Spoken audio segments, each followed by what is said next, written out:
Это утреннее камбэк-шоу, час третий, у нас весело, у нас громко, у нас здорово. Все почему? Потому что мы с Бахой сейчас в эфирной студии не одни. У нас гости. Если вы являетесь подписчиком наших социальных сетей, вы однозначно уже знаете, кто это. Если нет, то представим с удовольствием. Это наш коллега, это журналист, это ведущий, это блогер-инфлюенсер, как сейчас модно говорить. Это автор проекта Тоджик Бача шоу на YouTube и просто потрясающий, улыбчивый, обаятельный человек. Это Рафаэль Гулов. Привет!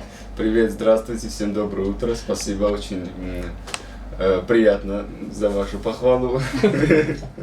И еще такой скромный, Да, и это радует. Рафаэль, кстати, обычно не просыпается так рано, но сегодня ради нас он сделал исключение, проснулся, приехал вовремя, даже чуточку раньше. Спасибо тебе большое за то, что выбрал время, нашел. Всегда, пожалуйста, вам спасибо за то, что пригласили, конечно, ради вас в 6 утра хоть проснулся.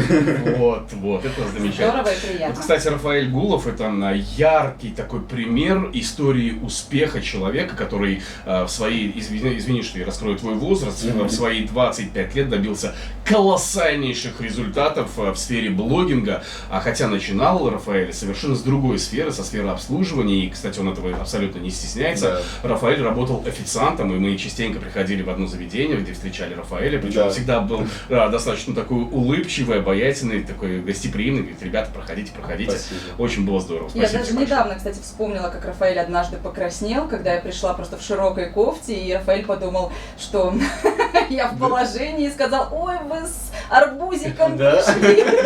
И когда я сказала, что арбузика нет, Рафаэль стал красным, как помидор. Это было забавно. Есть такой, да, я когда стесняюсь, я краснею.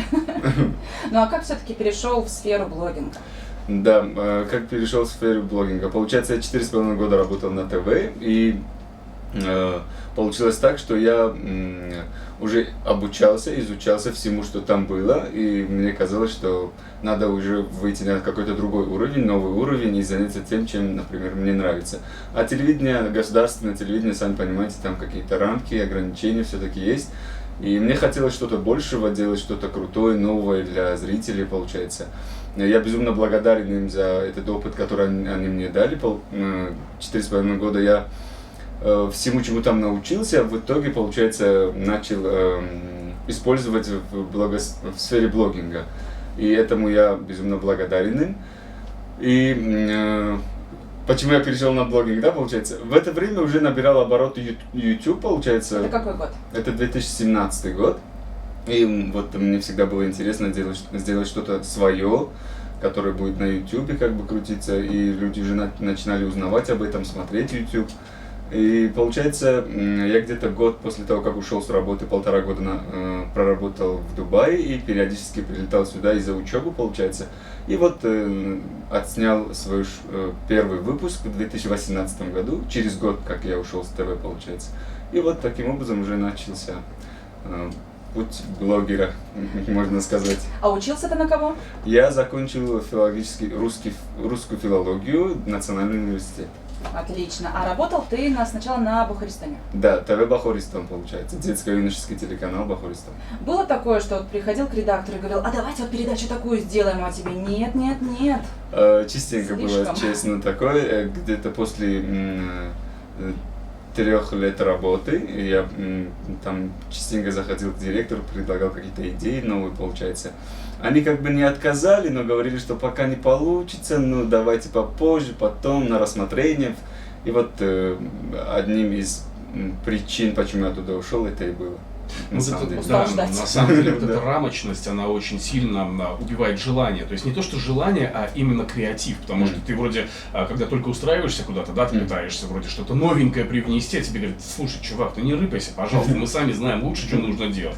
И вот эти рамки, они потом просто убивают напрочь все желание в принципе работать. Да. А как появилась идея создать именно вот это шоу Тоджик Бача? Тоджик Бача шоу, я на самом деле давно думал о том, чтобы сделать серию интервью с людьми, которые интересны людям и могут что-то преподнести, например, либо из шоу-бизнеса, либо люди, которые бизнесом занимаются, да. Сидели с другом в Дубае, получается, и вот придумывали как-то, и совместно вот Тоджик Бача, что-то такое придумали. И раз я вспомнил про рэп Мастер Исмаил, который гремел в 2008, если не ошибаюсь, году, даже, может быть, раньше. Тоджик Бача, и вот все, как бы, выбрал это название, когда первое шоу отснял, я даже там не говорил про название. И после того, как я отснял, уже думал над тем, как назвать шоу. И вот Тоджик Бача пришло в голову, и отрывок песни даже я использую в шапке передачи, получается, мастера Исмаила. Вот смотри, сейчас я зашел на твою страничку в YouTube, у тебя 69 тысяч, чуточку больше, 69 тысяч подписчиков. И наверняка сейчас очень многие звезды с огромным удовольствием идут к тебе сами на интервью. Но как начиналось? Вот, то есть, понимаешь, вот эти вот люди, которые там звезды, скажем так, да, до них же не достучаться. И приходит какой-то, неизвестный. да, приходит неизвестный парнишка, говорит: ребята, я хочу интервью. Вот как вот начать вот это все, чтобы до них достучаться? Получается так, что когда я только начинал, я писал всем звездам, что я такой-то человек, у меня есть опыт работы, сейчас хочу начать свое шоу в YouTube, дайте мне интервью, как бы. Я думаю, что вашим зрителям было бы интересно говорить об этом, о том. Я как бы писал, что заранее вам текст все отправлю, как бы вопросы. Но большинство из них видели, но не отвечали, получается, игнорировали. Единственный, кто тогда Сафар Мухаммад Рустам, сейчас откликнулся. тоже, да, откликнулся. Тогда он только набирал популярность и прилетел, получается, после шоу Silkway Star, которое гремело Центральноазиатское. Да. Вот. И он не ответил, он согласился, получается, и это было в сентябре 2018 года. Я после университета пришел домой, лег так на диван такой, очень жарко было тогда, и подумал, либо я сейчас посплю, либо встану и пойду, отсниму и сделаю, либо не буду больше этим никак заниматься, как бы. И собрался, встал, позвонил оператору, позвонил Сафар Мухаммаду, и все, мы пошли, отсняли, и вот начался вот... Сколько у тебя на тот момент было подписчиков в YouTube? Тогда не было вообще никого, но... Канала не было. Канала вообще ничего не было, получается, тогда. Вот это вот круто. То есть, и вот в итоге потом мы с ним очень сильно подружились, сейчас хорошо дружим и поддерживаем друг друга, получается. А как ты думаешь, если бы сейчас ты бы начинал при вот популярности Сафара Мухаммада, как ты думаешь, он бы откликнулся? Ну вот вы не знакомы, допустим, да, вот как вот та ситуация, ее перенести на сейчас, он бы откликнулся? Думаю, да, потому что я очень грамотно ему тогда объяснился, и что стало причиной тому, что он откликнулся и согласился. А были вот такие ситуации, когда, знаешь, раньше ты выходил на каких-то звезд, они тебя игнорировали, а теперь они сами просятся к тебе? Ну, как бы сами не просятся, но я с большинством из них как бы в очень хороших отношениях сейчас, тогда, которые мне отказали, даже не игнорировали смс, который я писал им в директ в Инстаграм. Но ничего страшного, это жизнь как бы. Так, в Инстаграме у тебя почти 100 тысяч подписчиков, 99, да? 98 900. Это за какой срок ты набрал вот такое количество подписчиков? Это можно сказать ровно за год, потому что в октябре прошлого года у меня где-то 10 тысяч подписчиков было. Основной твой контент, это вот если не брать YouTube, да, где все понятно, в принципе, это интервью со звездами. А в Инстаграме какой у тебя основной контент? Там в основном развлекательный контент, получается. Я снимаю вайны, это вот шуточные минутные ролики, получается. И еще какие-то благотворительные акции, если есть, в различных тоже участвую. И недавно проводили тренинг, получается, об этом тоже. Ну, о повседневной жизни там рассказываю, как и все блогеры. А кто из звезд самый отвратительный? Ну, вы сами понимаете, что я об этом не могу. Ну, вот которые, не знаю, как-то вообще с тобой на контакт не идут, не хотят с тобой интервью делать, у тебя, к тебе на канал прийти. А таких нету, просто получается, когда мы где-то часто видимся, здороваемся, просто понимаешь, кто такой более халатно относится к людям, ко всем, как бы считает себя звездой, пупом земли. Кто это? Не, я не могу озвучить имена. Ну, все подумали об одном и том же человеке. Волан-де-Морт, да? Конечно. Нельзя называть. А вот как прирост все-таки твоих пользователей шел на YouTube-канале? YouTube, как замечательно работает платформа YouTube, я вам сейчас коротко расскажу. Если ты что-то интересное делаешь, ты даже можешь не говорить на видео, подписывайтесь, они сами придут. Я вот недавно начал об этом задумываться, я не говорю на своих видео, что подписывайтесь на мой YouTube канал. Получается, если что-то делаешь интересное, крутое, люди сами подпишутся и там шерят и везде, получается. Это зависит от того, какой ты контент делаешь людям, показываешь. Ну вот смотри, все равно 69 тысяч на YouTube, 90, почти 100 тысяч в Инстаграме, да. То есть в любом случае просто так люди не приходят. Это, наверное, были какие-то все-таки гивы, да, изначально? Или нет? Вот в самом начале мне все говорили, что вот ты уже популярность набираешь в YouTube, давай сделай себе 10 тысяч накруток в Инстаграме, потом дальше люди подпишутся. А я говорил, нет, вот пускай с нуля, кому я нравлюсь, пускай вот подпишутся. И получается, где-то полгода я ждал, чтобы у меня 10 тысяч подписчиков пошли. Все равно я снимал что-то, заливал туда, но все равно подписчики не набирались. Все-таки это как-то, не знаю, на уровне психологии влияет на людей, что ли.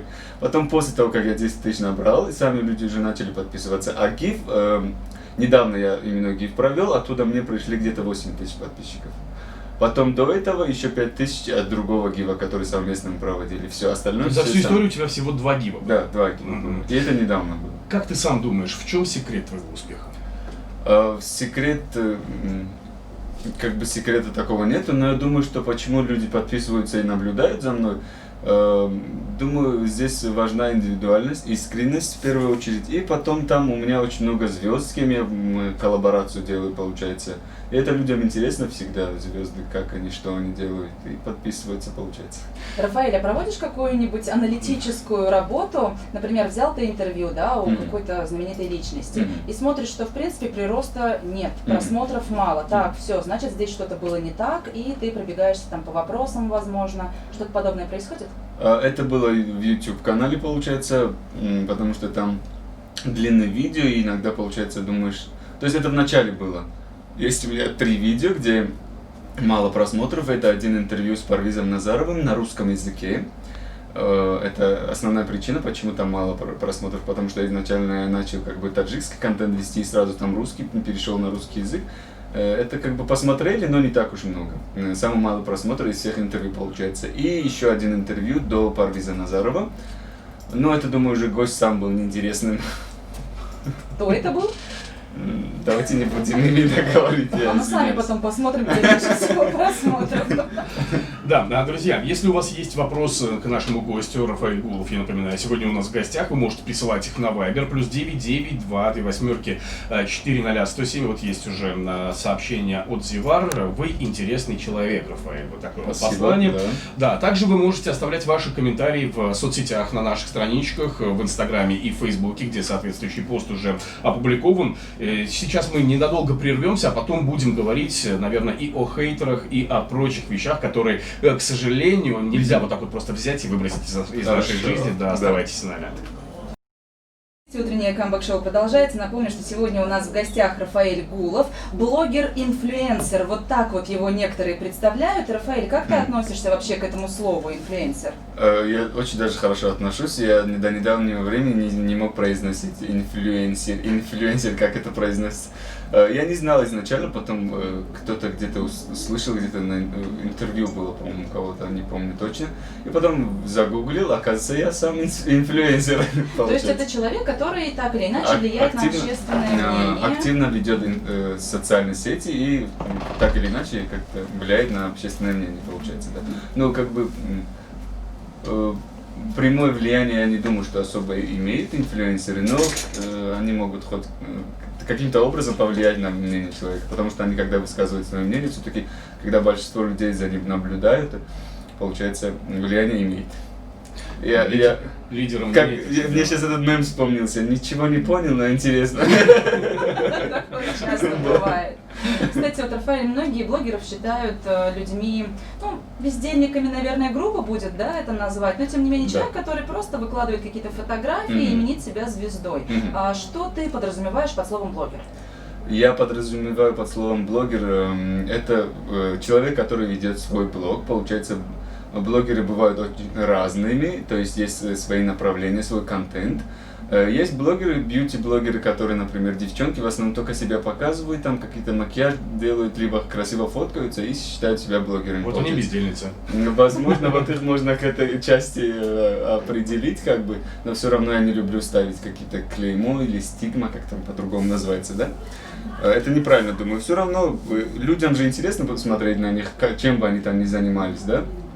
А я в основном, даже если говорю о своей жизни, чем я занимаюсь, что я делаю в Инстаграме, да, кроме этого я еще снимаю разного вида ролики, контент, то есть делаю. Все-таки не просто себя показываю или там, как некоторые делают, на дороге машины там показывают, музыку ставят в сторисах. Такие Бессмысленные, ни о чём. непонятные, да. Вот, Я такие сторис не делаю. На прошлой неделе у нас была твоя подруга, коллега и наша подруга, блогер Шира Пулатова. Она сказала, что блогер — это полный рабочий день, то есть full-time job. Люди занимаются целыми днями, то есть вот этим, то есть это их работа. У тебя Да. так же получается? Да, у меня также получается, но иногда бывает, что там нет никаких дел, целый день получается, и дома лежишь, спишь, выходной себе берешь. Получается, в такие дни не выходишь, иногда бывает неделю, 2-3 дня, такое бывает тоже у меня. Но Шира Пулатова, она очень активная, она каждый день занята, чем-то занимается, получается, у нее более интересные. И вот здесь Зива пишет: вы каждый день выставляете ролики, посты и фотки. Не знаю, что это значит, типа вы надоели уже или что? Это очень активно, и это здорово. А вот по поводу контента, Да. он выстраивается в голове там на неделю вперед, на месяц, или может быть даже какие-то более долгоиграющие планы? Вы знаете, идеи, когда приходят ко мне, я записываю обязательно на заметках там у себя, и по стечению обстоятельств, либо когда время уже будет, получается, вне до плана, я снимаю что-то. И в основном я делаю план себе такой на этой неделе, вот столько постов, вот столько реклам, например, иногда тоже бывает. И как бы делаю план, потом по плану и работаю. А реклама когда стала появляться в твоих блогах? Рекламу мне предлагали еще с прошлого года, где-то с декабря, получается. Вот я тогда начал уже сразу работать с крупными компаниями, получается, и пошло-поехало там дальше. То есть можно сказать, что на блогинге можно хорошо зарабатывать, ну то есть не как вот работа в офисе международной организации, допустим, вот именно блогинг приносит хороший доход. Да, можно. Даже у нас в стране. Просто я о чем говорю. Если посмотреть на каких-то российских блогеров, да, которые снимают те же самые вайны, люди действительно очень хорошо, солидно зарабатывают, причем настолько, что могут позволить себе там Rolls-Royce или дом за городом. Да. У нас, понятное дело, что чуточку меньше, но все же можно зарабатывать. Да, можно зарабатывать. Я вот живу, зарабатываю на блогинге. Перефразирую вопрос Бахи. Сколько у тебя уже квартир? Пока что нету, к сожалению. Но наш рынок, вы сами понимаете, он еще только развивается. Только люди начали понимать, что реклама в социальных сетях — это очень хорошо. Это лучше, чем, например, можно сказать, телевидение сейчас, потому что сейчас все сидят в социальных сетях. Так или иначе, как бы потенциального клиента можно оттуда найти. И когда люди уже начали об этом понимать, и вот уже как бы наша жизнь пошла, можно сказать, в хорошее финансовое русло. Вот смотри, есть такой возможный стереотип, либо не стереотип, что блогинг и вот эти вот вайны всевозможные, это все-таки прерогатива молодежи. Я чуточку старше тебя, но вот как ты думаешь, мне уже поздно заниматься чем-то подобным или никогда все-таки не поздно? Думаю, никогда не поздно, потому что там можно вот сейчас в ТикТоке зайти и там найти старика, у которого миллионы подписчиков, и снимает ТикТоки, обыкновенные ТикТоки, которые, например, дети снимают, челленджи разного рода, да? Так что никогда не поздно, думаю, вы можете начать в любое время, всегда, если какие-то советы нужны, всегда обращайтесь. Супер, спасибо. Я ухожу с радио. Нет, тебе нужно было в конце октября идти на тренинги, которые проводила Рафаэль. Я не не знал, я, к сожалению, Ты не в знал. СМИ работаешь, Меня как нет ты в мог Фейсбуке. Меня нет в Фейсбуке, меня Фейсбук заблокировал. Но ты- Почему? Он хотел выглядеть моложе. Я дату рождения изменил. Блин, год классно рождения же. изменил, да, и Facebook сказал, что вы не соответствуете нормам, так что вас Нет, в заблокировали. смысле, классно, что они именно вас заметили и заблокировали. Рафаэль, давай вот вернемся все-таки к концу октября, когда ты проводил занятия для молодежи и не только. Я знаю, что среди твоих учеников были и люди достаточно такого зрелого возраста. Да, были. Ты вел занятия по теме блогинга, Да. ты давал советы, как создавать контент, как не выгорать, как работать с хейтерами. И вот те участники, которые были у тебя, у них вот основная мотивация, она в чем? Я хочу известности, или я хочу делиться опытом, или я хочу заработать денег? Вы знаете, там очень разные люди собрались, тем более дети, подростки. Я просто был в шоке от того, что насколько они горят желанием в первую очередь сделать что-то для общества. Получается, там были люди, которые... Там была девчонка, которая хотела, чтобы люди узнавали о биполярных расстройствах, о разного рода, вот есть же расстройства у людей, чтобы люди об этом говорили. У нас же об этом никто, в принципе, не говорит. Табуированная Да, тема. тема, да. Вот это мне больше всего понравилось. Там были люди, которые, например, у них организация, и они помогали детям с ограниченными возможностями, получается.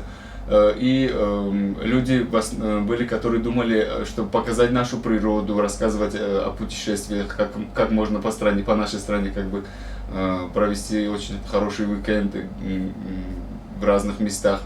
Travel, то есть думали о travel-блогинге. И их основная мотивация была в том, чтобы людям что-то донести до людей, получается. Не только как бы быть звездой там, или как-то зарабатывать на этом всем. Естественно, каждый из нас, когда чем-то занимается, думает об этом, но основная цель у них была очень благородной, да, можно сказать. Классные приоритеты. Где вы нашли такую молодежь? Получается, есть организация Кабаразия называется, которая базируются в Казахстане, и они вот работают по медиасфере, блогингу в Средней Азии. В Средней Азии, да. И они вышли на меня, и они хотели, чтобы я как блогер проводил тренинги. Я согласился, и я не думал, что там будет изначально очень много людей. Они попросили сделать сторис, там вдруг, если кто-то захочет, я потом... Захочет, правильно? Да. У меня просто богатая русская языка. Отличный русский, кстати. Спасибо. Я вообще-то филолог, я не должен как-то ошибаться. Мы будем вырезать все стороны. Спасибо. Запикивать будем. Вот, в итоге там где-то 200 человек, по-моему, подали заявку, и из них 25, по-моему, прошли отбор и приняли участие. Я чему был очень безумно рад, потому что последние года два, как я блогингом занимаюсь, иногда мне казалось, что я занимаюсь чем-то непонятным и никому ничего не приносящим. И в это время, как бы вот, когда они вышли на меня, это для меня тоже стало такой мотивацией, что вот пришло время делиться опытом и делать что-то полезное, как бы для своей аудитории. Вот смотри, родные как относятся к этому? Потому что люди старшего поколения все-таки считают, что блогинг это какая-то ерунда, вот чем ты занимаешься, найди себе лучше работу. Вылези из гаджета. Да, тебя родные поддерживали или все-таки поначалу было такое, что как сомнения?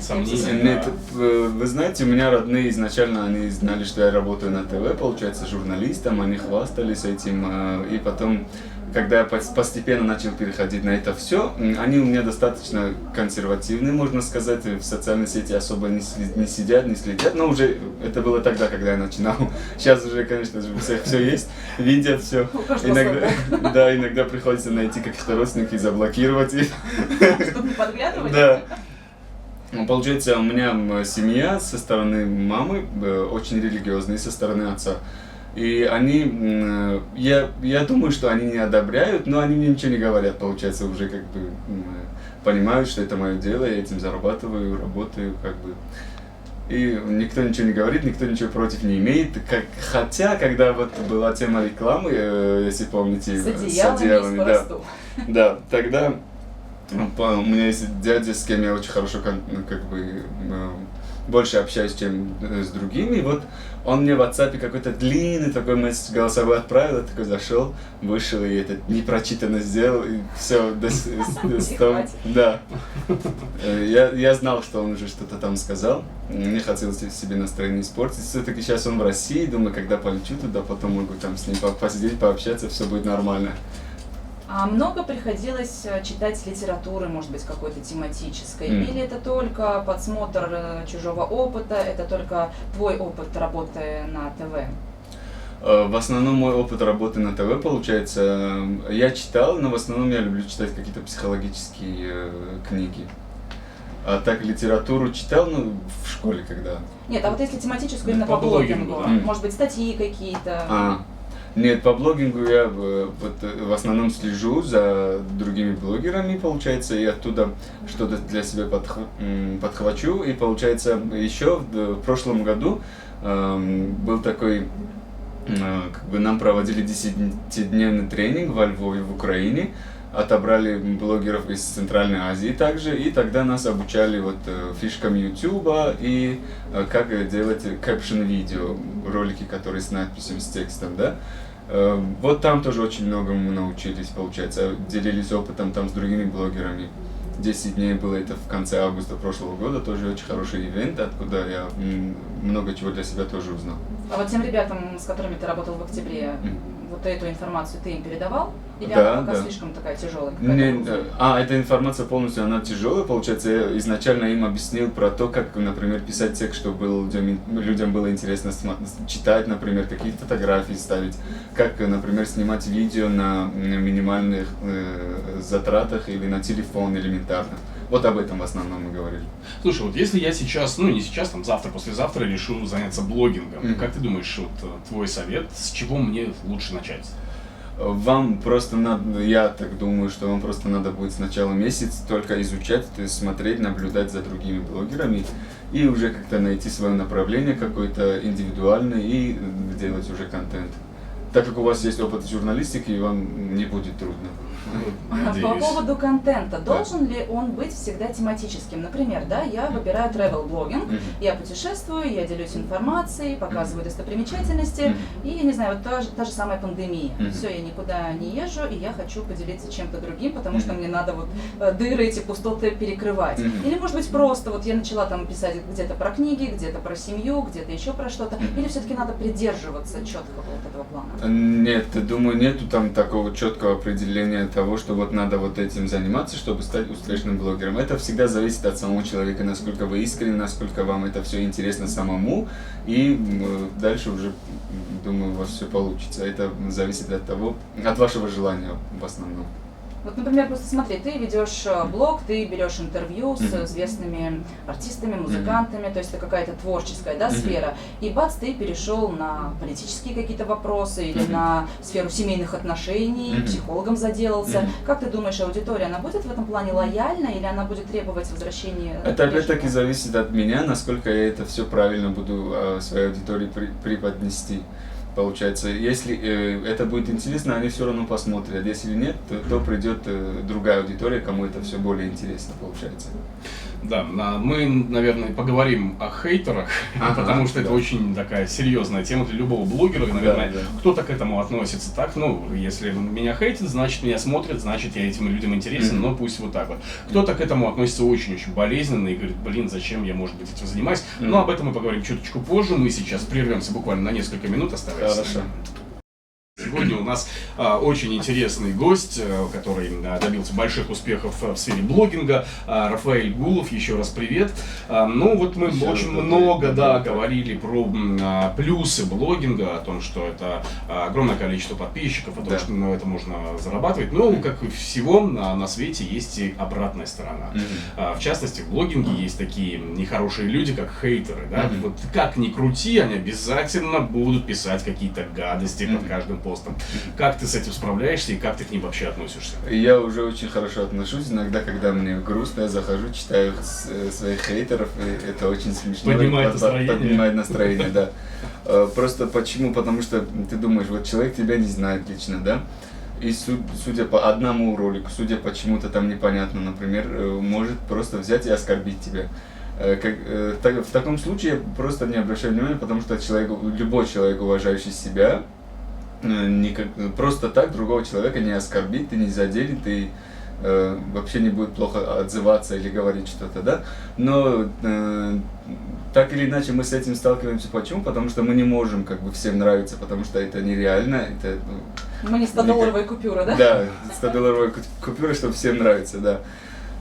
Я к адекватной критике очень хорошо отношусь, потому что она помогает делать лучше контент, и интереснее, и по-другому, как бы задумываться над тем, что ты делаешь. На такую критику я очень хорошо, адекватно отношусь. А те, кто просто так оскорбляют, на них вообще не обращаю внимания уже давно. Ну вот смотри, очень многие люди, которые хейтеры, да, они мерзкие очень, сволочные люди, я их называю, да, они очень часто докапываются до каких-то внешних признаков человека, да, то есть там, вот вы посмотрите, у него там ухо не такое, вы посмотрите, у него там борода не такая. Вот что вот с этими людьми делать? То есть это какие-то неполноценные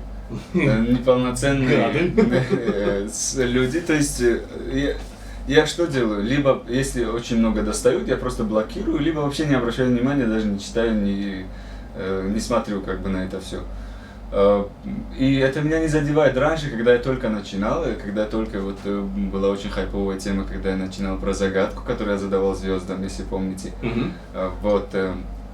Тогда, когда это все волна хейта свалилась на меня, получается, я очень сидел и думал, и в депрессию, можно сказать, попал там. Ведь один раз какой-то еще другой блогер снял видео про это, Диловар Сафаров, и мне тогда показалось, что его слова, они очень такие жесткие, они меня задевали, и он сидел... видео записал про тебя? Да, про вот эту тему, в общем. Да. И помню, это было ночью, сидел и где-то пачку сигарет выкурил за час. Было такое, да. При том, что Рафаэль вообще не курит, да.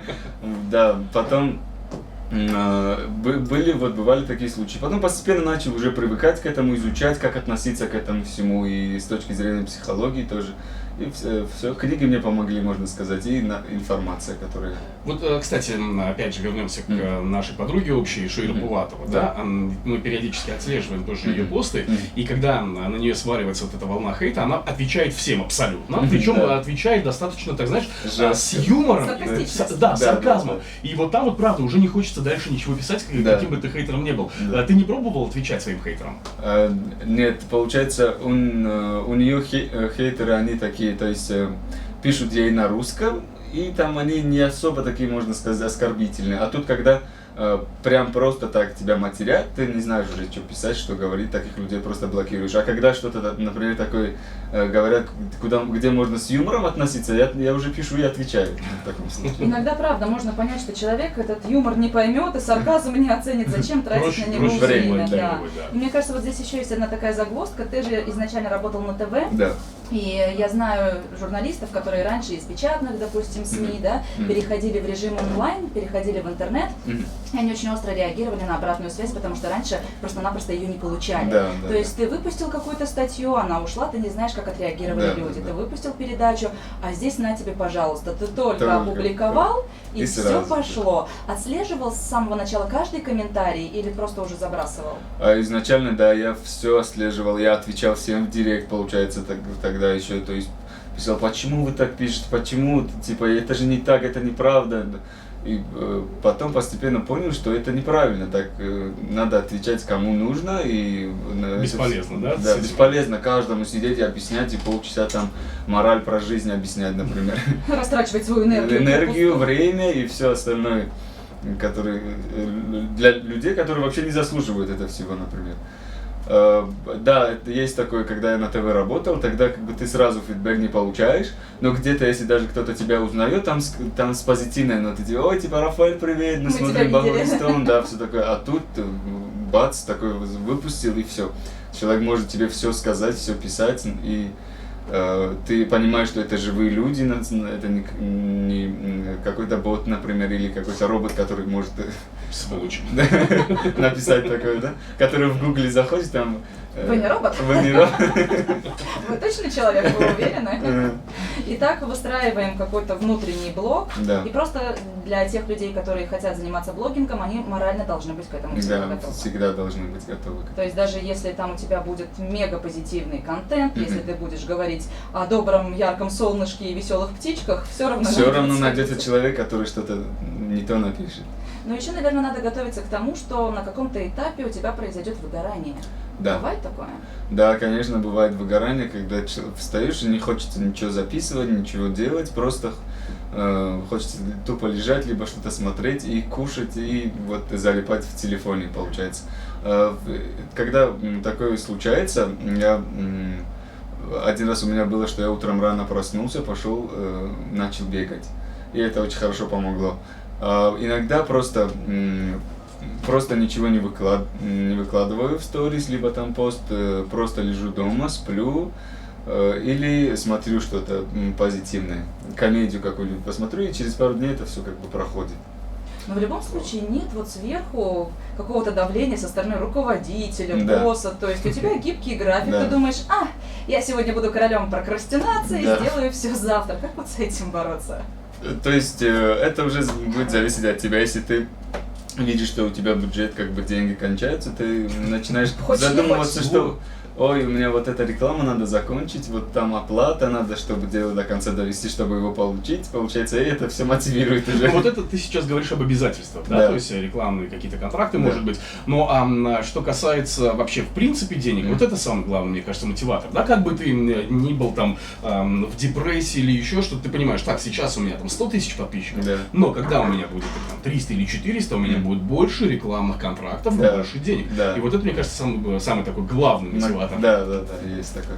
Но у нас, получается, лично для меня это не является мотивацией. Почему? Потому что те же, у которых 300-400 тысяч подписчиков, у них, получается, рекламные контракты одинаковые с моими, получается, и по сторису, и по постам, то есть различия особо не имеется, это для меня сейчас не является как бы Откуда ты мотивацией. знаешь? Неужели все блогеры делятся своим? Да, все делятся, как бы у кого там сколько стоит пост, у кого сколько стоит там сторис, например, и видишь, ты, у кого покупают, у кого не покупают, например. Там Всё прям в равно. сторис в актуальном прайсе.